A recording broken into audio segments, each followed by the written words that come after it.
तुम कौन राम का जपते जापम, तात कटे नातिनु तापम।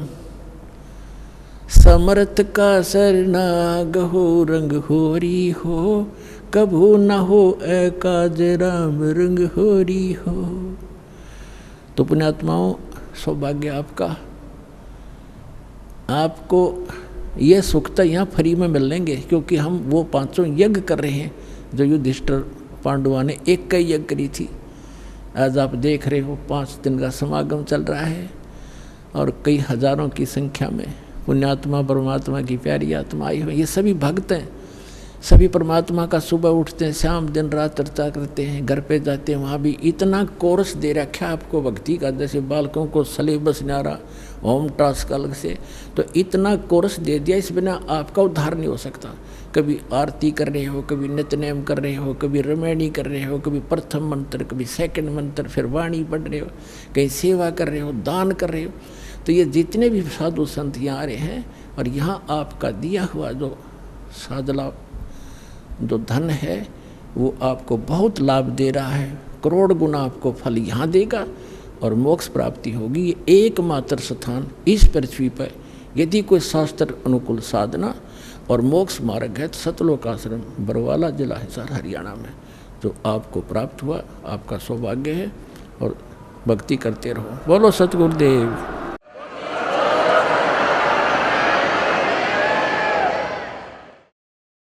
सत्संग के माँ बैठकर कोई बात चलावे और उस अपराधी आत्मा को 3 लोग नहीं ठोर, तो इसलिए सत्संग को बहुत महत्व देना चाहिए आपने। और ध्यान से एकाग्रचित्त से एक एक बात सुननी चाहिए। सौभाग्य आपका, और परमात्मा ने अपनी कृपा कर रखेगा आपको। ऐसे घोर कलयुग में किसी भी प्राणी को एक पल की चैन नहीं, एक पल की फुर्सत नहीं, समय नहीं उसके पास, और सारा दिन तो एक रोटी के लिए धक्के खाता भटकता है। सपने भी उसी के आते हैं, कल उसका देना है, उसका लेना है, ये करना है, वो करना है, और ऐसे और करना भगवान ने, होना वही जो उसकी किस्मत में। तो ये उसको याद भी हो तो भी वो उस पर रुक नहीं सकता, क्योंकि उसको सहारा भगवान का साथ चाहिए। तो इसलिए पुण्यात्माओं, आप आम आत्मा नहीं हो, आप परमात्मा के वो विशेष हीरे और मोती लाल हो जिनके लिए वो भटक रहा है। गोता मारूं स्वर्ग में, जा बैठूं पाताल, गरीब दास ढूंढता फिरूं हीरे मोती लाल। 100 छल छिद्र में करूं अपने जन के काज, एरडक से पूजो मार दूं मैं नरसिंह धर के साज। तो परमात्मा कहते अपनी प्यारी आत्माओं के लिए ना जाने मैं के कारण बनाता हूँ, उनको सत भक्ति पर लगाने के लिए, सच्चा ज्ञान समझाने के लिए, और उस परमात्मा के प्रयत्न को आप सफल करो, अपना कल्याण करवाओ। मात पिता मिल जाएंगे 184 माही, सतगुरु सेवा और ये भक्ति भाई फेर मिलन की नाही। जिस भी शरीर में आप जाओगे, पशु के शरीर में को प्राप्त करोगे, वहाँ भी आपको फादर मदर मिल जाएंगे। आप गधे की योनि पाओगे, उसमें भी माता पिता मिल जाएंगे। और मनुष्य योनि भी प्राप्त करोगे, मनुष्य जीवन भी प्राप्त करोगे कभी, तो मनुष्य माता पिता फिर भी मिल जाएंगे। लेकिन सतगुरु सेवा और बंदगी भाई फेर मिलन की ना। सतगुरु मिले नहीं, और सतगुरु मिले तो या सेवा मिले। नकली सतगुरुओं के यहाँ अगर सेवा भी करते हो वो यूजलेस है। तो आज परमात्मा ने आप पर नारी कृपा कर रखी है कि आपको सतगुरु मिले, मानुष जीवन मिला। इसलिए परमात्मा के इस ज्ञान को आधार बना के अपना जीवन सफर तय करो। अपन आत्माओं, परमात्मा प्रत्येक युग में आते हैं और अपनी महिमा आप ही बताते हैं। परमात्मा की महिमा दूसरा कौन बता सकता है?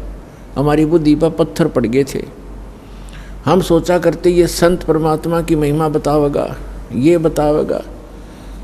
अरे भगवान की महिमा भगवान ही बता सकता है, अपने द्वारा रची हुई सृष्टि को स्वयं ही बता सकता है। एक ऋषि के बता सके भगवान के द्वारा रची सृष्टि को। अब एक पुत्र अपने पिता की उत्पत्ति कैसे बता सकता है? दादाजी बता सकता है। तो ऋषि तो इस काल के पुत्र, ब्रह्म के सरपुरुष के, और सबका दादा कबीर परमात्मा सत्य पुरुष। तो उस दादाजी ने आकर हमें बताया है जो सबका दादा है, सबका बाबा है। गुरु नानक जी ने तो यहाँ तक कहा है, अगर कोई बाबा कहने का अधिकारी है तो कबीर है। ये समुद्र की साखियों में प्रमाण है। अगर कोई बाबा कहलाने का अधिकारी है तो कबीर साहब है। आलम बड़ा कबीर। तो पुण्यात्मा, सौभाग्य आपका, आपको ये ज्ञान सुनने को मिल रहा है। अभी तक तो आप अज्ञान से ठोक रखे थे। अब बताओ हम क्या साधना करते थे हिंदू धर्म के अंदर जन्म लेके। इन काल के ऋषि, महर्षियों, आचार्यों और शंकराचार्यों द्वारा दिए गए ज्ञान के आधार से हम कौन सी पूजाएं किया करते थे, आप सभी को मालूम है। ये दास भी वो भुगत भोगी है। कुछ तो देखम देखा, कुछ परंपरागत साधनाएं, और कुछ किसी सिर फिरे संत ऋषि के ज्ञान विचार सुनकर, पुस्तक पढ़कर, या किसी भाई साथी बहन सहेली से सुनकर हम वही क्रियाएं करने लग जाते थे। कोई गोवर्धन की फेरी के लिए कहता, हम वहाँ भी चले जाते। कोई अमरनाथ के दर्शन के लिए प्रेरित करता, हम तैयार हो जाते, क्योंकि हमें भगवान की आवश्यकता थी। और कोई पंथ केदार के लिए प्रेरित करता, उन 5 केदारों के भी दर्शन के लिए जाते। कोई पशुपति नाथ के लिए कहता, हम नेपाल भी जाते। कोई सोमवार का व्रत बताता तो हम वो भी करते। कोई मंगलवार के लिए प्रेरित करता, हम मंगलवार का व्रत भी प्रारंभ कर देते। पुण्यात्माओं, हमें अध्यात्म ज्ञान नहीं था, ये लोक वेद था। तो परमेश्वर ने स्वयं आकर के एक संत भक्त, और परमेश्वर तो वो थे ही, और एक सतगुरु, इन सब की भूमिका की। जब आदरणीय स्वामी रामानंद जी परमात्मा को देखा सतलोक के अंदर, और फिर वापस देखा वहीं आपके अपने सामने बैठे उस बालक रूप में, तब कहा था, दोहू ठौर है एक तू, बया एक से दो, और गरीबदास हम कारणे तुम आए हो मगदो। तुम साहेब तुम संत हो, और तुम सतगुर तुम हंस। गरीबदास तेरे रूप बिना और न दूजा अंश। बोलत रामानंद जी सुनो कबीर करतार, गरीबदास सब रूप के तुम ही सृजनहार। मैं भक्त मुक्त भया और भरम कर्म कियो नाश, गरीबदास निज ब्रह्म तुम मुझे हो गया दृढ़ विश्वास। तो परमात्मा के विषय में कहा है स्वामी रामानंद जी ने कि तुम साहेब, साहेब माने परमात्मा। जैसे आपको डेफिनेशन ऑफ गॉड सुनाई थी प्रथम दिन, तुम साहेब, साहेब माने परमात्मा, सर्वश्रेष्ठ प्रभु। वैसे तो साहेब हम सभी के साथ लगाते हैं, जैसे तहसीलदार साहब, एसडीएम साहब, डिप्टी कमिश्नर साहब, कमिश्नर साहब, मंत्री साहब और प्रधानमंत्री साहब और मुख्यमंत्री साहब, ये सारे साहब हैं। लेकिन इन फैक्ट जब साहब पूछेंगे कि सुप्रीम कौन है, तो प्रधानमंत्री और उसके बाद माननीय राष्ट्रपति, ये हमारे साहब हैं, वो हैं असली साहब। तो इसी प्रकार ये अन्य देव जो हैं, श्री ब्रह्मा, श्री विष्णु, श्री शिव जी, ये एक विभाग के मंत्री एक ब्रह्मांड के अंदर ओनली। जैसे कोई राज्य का मंत्री हो और उसको हम प्रधानमंत्री की संज्ञा देते हैं, उसकी उपमा देते हैं, तो हमारी वो अज्ञानता का प्रतीक है, वो सच्चाई नहीं है। तो यहाँ क्या बताते हैं, तुम साहेब, तुम संत हो, तुम सतगुरु, तुम हंस। सतगुरु भी आप ही हो, यथार्थ ज्ञान देने वाले, और तुम हंस। एक भक्त का रोल, यानी एक भक्त ने कैसे रहना चाहिए, कैसी उसकी दिनचर्या हो, कैसा व्यवहार हो, कैसे उसका आचरण हो, कैसी बोली हो, और कैसे वो रह रहा हो, कैसे निर्वाह करता हो, उसके लिए परमात्मा कहते हैं, राज्य क्रमता राम की, रजा धरे जो शीस, दास गरीब दरस परस, तीन बैठे जगदीश। कि जो परमात्मा ने आपके प्रारब्ध में लिख दिया, उसके आधार से आप जीना सीखो। प्रारब्ध का मतलब है कि जैसे आप जी को कोई अच्छे घर में, अच्छा घर हम मानते हैं जिसका घना धन हो, कोई अच्छी पोस्ट हो उसकी, ठीक है, आपके संस्कारवश आपका कहीं ऐसा जन्म है, तो ये ना भूलना चाहिए कि आप चाहे कितने धनी व्यक्ति या कितने ही मंत्री, प्रधानमंत्री के घर जन्म है आपका, आपको उतना ही स्थान चाहिएगा सोने और घूमने फिरने और क्रिया करने के लिए, जितना एक निर्धन जहाँ गुजारा कर रहा है। एक कक्ष में, एक मकान में 20 कक्ष हों ऊपर नीचे, तो उस व्यक्ति ने एक ही कक्ष में, एक रूम में, एक तख्त पर, बिल पलंग पर, उतने स्थान पर टाइम पास करना है। तो परमात्मा ने हर तरह से हमें समझाने की चेष्टा की है। और परमात्मा पाने के लिए किसी को ये भ्रम हो कि धनी लोग जो घना दान धर्म करते हैं और उच्च जाति के हैं, पहले ये भ्रमना, ये भ्रांति बहुत ज़्यादा थी कि ब्राह्मण लोग ही मोक्ष प्राप्ति करते हैं, यही ऋषि महर्षि बनते हैं, इनके वंशज ही ऋषि महर्षि बनते हैं। तो परमात्मा ने ये सारी फड़क निकाली थी, ये सारी भ्रांतियाँ निवारण करने के लिए एक गरीब जुल्हाई की भूमिका की थी कि परमात्मा के भक्त को घड़ी जरूर आवश्यकता नहीं होती, और जब आवश्यकता होती है तो परमात्मा से वो छुपा नहीं होता, परमात्मा से कुछ छुपा नहीं, उसको सब पता होता है। जैसे हम कथाएं सुना करते थे, अब तो आपको ज्ञान हो गया है कि परमात्मा जो परमेश्वर है वही सब कुछ करता है, कबीर साहब ही सब दुख दूर करता है। लेकिन हम जिस भी इष्ट की स्तुति जहाँ बोल रही होती है, हम सभी उसकी पूजा करते हैं और मानते रहते हैं कि ये हमें सुख दे रहा है, और सब कुछ कर रहा होता है कबीर भगवान, क्योंकि वो ही गीता अध्याय नंबर 15 के श्लोक नंबर 16 और 17 में 3 पुरुष हैं, शर पुरुष और अक्षर पुरुष। इनके विषय में बताया कि ये खुद विनाशवान है, इनके अंतर्गत जितने प्राणी वो विनाशवान है। उत्तम पुरुष है तू अन्य, 17वें श्लोक में कहा। और ये लोग तरम अविश्य विवर्ती अवैश्वर है, वही सबका धारण पोषण करने वाला है, वो परम अक्षर ब्रह्म। इन दोनों से न्यारा सरपुरुष तो ये ब्रह्म है जो गीता का ज्ञान देता श्री कृष्ण में प्रवेश करके, और अक्षर पुरुष ये सरपुरुष जो है, इसको सरब्रह्म भी कहते हैं, ज्योति निरंजन काल भी कहते हैं, ये केवल 21 ब्रह्मांड का स्वामी है। और अक्षर पुरुष 7 संग ब्रह्मांड का स्वामी है। और परम अक्षर ब्रह्म गीता अध्याय नंबर 8 के श्लोक नंबर 1 के उत्तर में अर्जुन को गीता ज्ञानदाता कहता है कि वो परम अक्षर ब्रह्म है, वो तत्ब्रह्म जो गीता ज्ञानदाता से अन्य और सुप्रीम गॉड है, कंप्लीट गॉड है। तो गीता अध्याय नंबर 15 के श्लोक नंबर 17 में कहा कि उत्तम पुरुष तु अन्य परमात्मा इति उदाहरत है। और ये लोग तरम आविश्य विभर्ती अवैश्वर है, वो तीनों लोगों में प्रवेश करके सबका धारण पोषण करता है, इंक्लूडिंग ब्रह्मा विष्णु महेश की भी वही आपत्ति निवारण करता है। जैसा कि आपको कल बताया था कि समुद्र पर जो पुल नहीं बन रहा था वो परमात्मा आए थे, क्योंकि वो भी उनके बच्चे हैं। चींटी से लेकर हाथी तक, रंग से लेकर राजा तक, देव से लेकर महादेव तक, निरंजन और दुर्गा तक उसी के बच्चे हैं। अपने बच्चों को वही संभालता है। अब जो दास आज प्रसंग सुना रहा है आपको, अब हम भगवान से मांगते हैं धन, और परमात्मा बने थे कति निर्धन, दुल्हा कपड़ा बन कर अपना टाइम पास करते थे। वो हमें परमात्मा पर विश्वास करना सिखाने के लिए ये भूमिका कर रहे थे। यदि आप मुझ पर ऐसा विश्वास करोगे, मेरे वचनों पर, तो मैं तुम्हारा हर समय साथ दूंगा।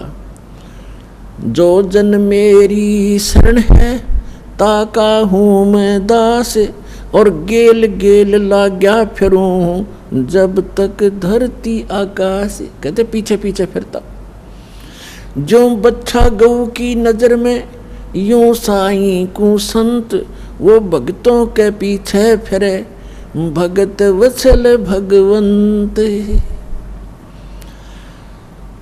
अब दास ने आपको बताया कि जब आप परमात्मा पर निर्भर हो जाओगे, उस समय परमात्मा कहते हैं यदि आपको किसी वस्तु की आवश्यकता होगी तो मैं आपसे दूर नहीं, क्योंकि मुझे सारा पता है आपको किस समय किस वस्तु की आवश्यकता पड़ेगी।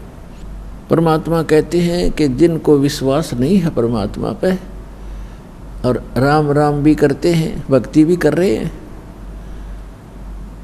कहते क्या हुआ नाम जपणते जब मन में नहीं विश्वास। परमात्मा का विश्वास नहीं तो व्हाट इज यूज, उस भक्ति का यूज नहीं है। अब हम जैसे पुरानी कुछ अपनी कथाएं थी उनमें से साथ लेते हैं, वो भी भ्रमित ज्ञान था, उसको सुचारू करते हैं। अब जैसे एक नरसी नाम के सेठ थे, मेहता थे, और वो बड़े धनवान थे। 56 करोड़ की संपत्ति थी उनके पास, 56 करोड़ की संपत्ति, आज से लगभग 500-600 वर्ष पहले। और कंजूस इतना था कि चवन्नी खर्च नहीं करे, दान भी करना भूल गया। और ये माया जब बढ़ जाती है, ये इंसान को दबा लेती है। परमात्मा कहते हैं इस माया को अपने ऊपर ना रखो, इसके ऊपर रहो। मोटरसाइकिल को सिर पे नहीं उठाना चाहिए, उसके ऊपर बैठकर चलना चाहिए। वो मोटरसाइकिल को सिर पर रखे हुए था, तो वह उसकी मूर्खता थी। परमात्मा ने उस दलदल से उस प्यारी आत्मा को निकालना था। और नरसिंह जी श्री कृष्ण जी के परम भक्त थे, और दान करना बिल्कुल छोड़ दिया था। 56 करोड़ उसकी संपत्ति थी, और साथ में उसकी हुंडी चलती थी। हुंडी माने जैसे आजकल बैंक हैं और बैंकों में ड्राफ्ट बनाए जाते हैं। यहाँ बैंक में पैसा जमा करा दो, जिसके नाम ड्राफ्ट हो वही ड्राफ्ट को कैश करेगा। उसको चाहे रास्ते में कोई छीन भी ले, उसके साइन के बिना वो कैश नहीं करेगा, वो होगा ही नहीं कैश। तो इसलिए वो पैसे साथ ना ले जा करके ड्राफ्ट ले जाते, कागज सा होता है, चेक सा, और अगले बैंक में उसको जमा कर दिया जाता है। फिर वो वेरीफाई करके उसको कैश करते हैं। ऐसे हुंडी होती थी राजा की तरफ से, सरकार की तरफ से। ऐसे धनवान व्यक्तियों को कुछ सीमा बनाई थी कि 1000, 2000, 10,000 तक की आप हुंडी एक वर्ष में बना सकते हो, ड्राफ्ट बना सकते हो। वो क्या करते थे, पैसे रख लेते थे, और अगले जिस शहर में उसने जाना था किसी यात्री ने या सेठ ने, उस शहर में भी ऐसे हुंडी अलाउड होती थी किसी को बनाना, तो उसी के नाम ही बनाई जा सकती थी। और उन दोनों के आपस में प्रमाण पत्र होते थे, उनके सारे वो कागजात उनके एक दूसरे के पास होते थे कि सचमुच ये रिकॉग्नाइज्ड हुंडी बनाने वाला है। तो ऐसे उनमें से भी एक था, वो दरियों में से। उसकी धर्मपत्नी कुछ धार्मिक ज़्यादा थी। उसने कहा कि सभी व्यक्ति नगर गांव के गंगा स्नान करने जा रहे हैं, गंगा घाट पे मुझे भी चलना है, मैंने भी जाना है, कुछ पैसे दे दो। वो कहने लगा पैसे का क्या करेगी, चल मैं भी साथ चलता हूँ। उसने सोचा यह घना खर्च करेगी, मैं थोड़े में काम चला दूंगा। पैदल ले गया वहाँ से लेकर गंगा घाट तक। और जब स्नान करने लगे वहाँ ब्राह्मण विपर आ जाते हैं और कहते हैं कि स्नान करने वाले पहले कुछ दान दे तब तुम्हारा स्नान लगेगा। अब ऐसे उसके पास भी आगे परमात्मा खुद एक विपर रूप बना के और कहा सेठ जी दान करो, कुछ दान करो तब आपका स्नान लगेगा, वैसे स्नान से क्या फायदा। तो वो कहने लगा जी दान हम ना लाए, खर्चे जोगे पैसे लाए हैं, दान हम फिर करेंगे, पैसा भूल आए हम। उसकी पत्नी कहने लगी दे दे कुछ थोड़ा बहुत ब्राह्मण को, ऐसा क्यों जुल्म कर रहा है तू। कहने लगा चुप रह तू, घड़ी ना बोल रहा है, चुप। नहाने लग गया। पंडित जी ने फिर कहा कि भाई नरा पानी में गोते मारने तो बात ना बना, कुछ धन का दान कर सेठ जी।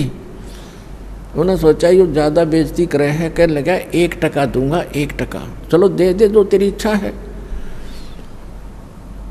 कहने लगा यहाँ ना दूँ, मैं थोड़ी लाया हूँ पैसे, घर आ जाना, नरसी मेरा नाम है और वैसे ऐसे मेरा फलाना गांव है जूनागढ़ जैसे, और वहाँ आ जाना, सब जानते हैं मुझे। बोला जी ठीक है चल, प्रॉमिस पक्का है? पक्का पक्का। बोला ठीक है। अब वो स्नान नहा धो के आ गए घर पे। अब उन्होंने तो जाके गठड़ी रखी थी घर में यात्रा से, पीछे से परमात्मा पहुंच गए विपर रूप उन्हों के न्यू। दरवाजा खटखटाया, नौकर आया। हाँ जी बोलो ब्राह्मण, बोलो महात्मा जी क्या बात है। कि भाई सेठ जी से कहिए, सेठ जी से कहना मेरा एक दान स्वीकार करके आया था वो, और कहना वो ब्राह्मण अपना दान दक्षिणा लेने आया है, कृपा दे में फिर जाना है। नौकर ने जाके कहा जी कोई ब्राह्मण आया है, आपने गंगा जी पर उनको कुछ दान करने का प्रॉमिस किया था, वो अपना दान मांग रहा है। अब सेठ जी ने सोचा ये तो भाई चिपक गया, यहाँ भी आप आमरा कमबख्त।